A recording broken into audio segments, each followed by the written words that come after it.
नागपूर जिल्ह्यातील मौदा तालुक्यातील social welfare association आणि मौदा तालुका मराठी पत्रकार संघ यांच्या संयुक्त विद्यमाने 10वी व 12वीतील 199 गुणवंत विद्यार्थ्यांचा सत्कार सोहळा उत्साहात पार पडला।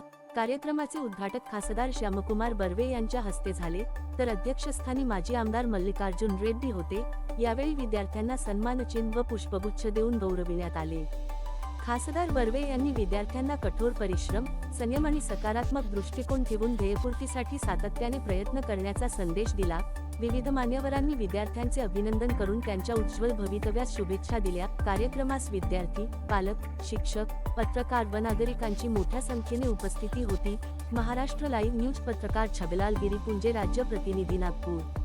कारण तुम्ही नुकतीच 10वी आणि 12वी पास केलेले आहे, आता नेमकं करिअर काय करायचं आणि कशात करायचं हा विषय आहे। तर सर्वात महत्त्वाचा विषय आहे की आतापर्यंतचं जे युग होतं आपलं, सर्व मुलांनी शांततेत जर ऐकलं ना, सर्वांनी शांततेत ऐकलं तर सर्वांना समजेल की आतापर्यंतचं जे युग होतं आपलं इन्फॉर्मेशनचं युग होतं।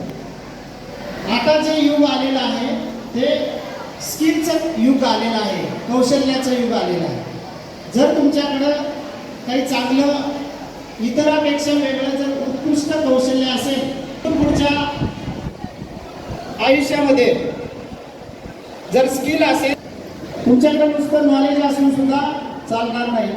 त्याचं कारण असं आहे की एआयचा जमाना आहे।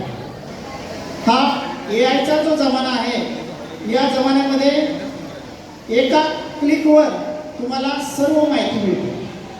म्हणजे तुम्हाला माहिती मिळवण्यासाठी वेगळी पुस्तकं वाचावी लागत नाही, वेगळं वर्तमानपत्र वाचावं लागत नाही, किंवा वेगळं कुठली कादंबरी सुद्धा वाचावी लागत नाही। एआयला विचारलं तर एआय सगळं सांगतोय।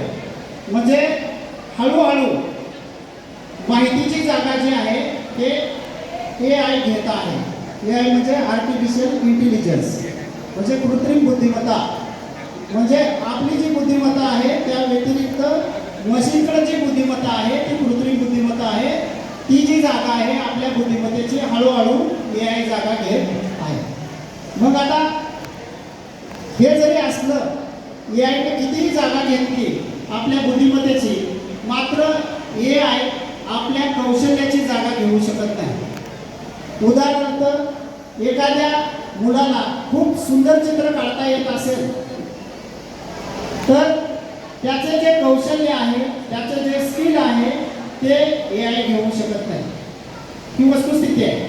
त्यामुळं इथून पुढच्या 10वी नंतरचा प्रवास असेल, 12वी नंतरचा प्रवास असेल, तर आपण कौशल्यावर आधारित अभ्यासक्रम निवडावा आणि तो अभ्यासक्रम निवडून एखादं चांगलं कौशल्य सुद्धा तुम्ही प्राप्त करू शकता।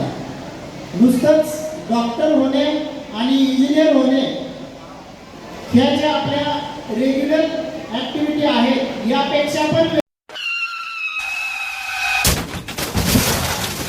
आता गाडीवर मोबाईल नंबर नाही तर इमर्जन्सी QR कोड लावा, जे तुम्हाला अडचणीच्या वेळी मदत करेल।